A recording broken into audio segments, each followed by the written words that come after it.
ఉగ్ర కదలికలతో హైదరాబాద్ పోలీసులు అప్రమత్తమయ్యారు. పాత బస్తీలో కార్డన్ సెర్చ్ నిర్వహించారు. అనుమానితులను, రౌడీ షీటర్లను అదుపులోకి తీసుకున్నారు. వీరి దగ్గర నుంచి భారీగా మారణాయుధాలను స్వాధీనం చేసుకున్నారు.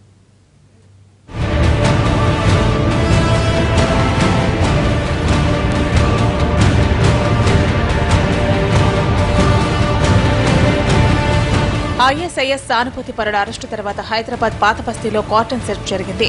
నేషనల్ ఇన్వెస్టిగేషన్ ఏజెన్సీ రిపోర్టుతో ఒక్కసారిగా పరిస్థితి పూర్తిగా మారిపోయింది. జంట కమిషనరేట్ పరిధిలో పోలీసులు అప్రమత్తమయ్యారు. ఏమాత్రం అలజడి కనిపించినా, ఏ చిన్న సంఘటన జరిగినా వెంటనే రియాక్ట్ అవుతున్నారు.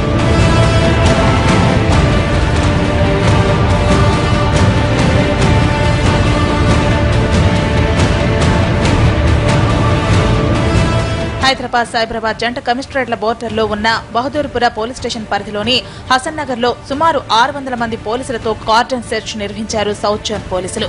హసన్ నగర్ ప్రాంతంలో ప్రతి ఇంటిని జల్లెడ పట్టిన అధికారులు 15 మంది పాత నేరస్తులతో పాటు 9 మంది రౌడీ షీటర్లు ఉన్నారు. వీరి నుంచి మారణాయుధాలను స్వాధీనం చేసుకున్నారు.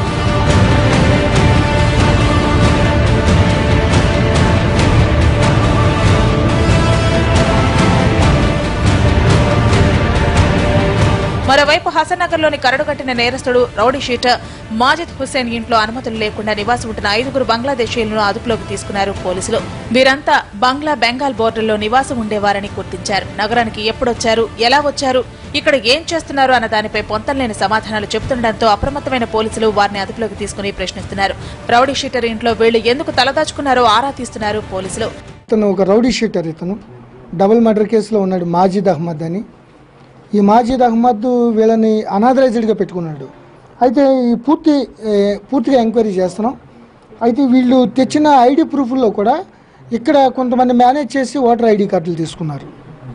అక్కడేమో కొంతమందికి లేవు, ఏదో జేబు దొంగ కొట్టేశాడని చెప్తున్నారు. సో ఓవరాల్ చాలా అనుమానాస్పదంగా ఉంది. హసన్ నగర్ లో కార్డన్ సెర్చ్ లో 2 బెల్ట్ షాపులు గుట్టురట్టయ్యాయి. సుమారు 280కి పైగా మద్యం బాటిళ్లను స్వాధీనం చేసుకున్నారు సౌత్ జోన్ పోలీసులు. కార్డ్ సెర్చ్ సత్ఫలితాలను ఇస్తుండటంతో మున్ముందు మరింత కట్టుదిట్టంగా కొనసాగిస్తామని అంటున్నారు జంట నగరాల పోలీసులు.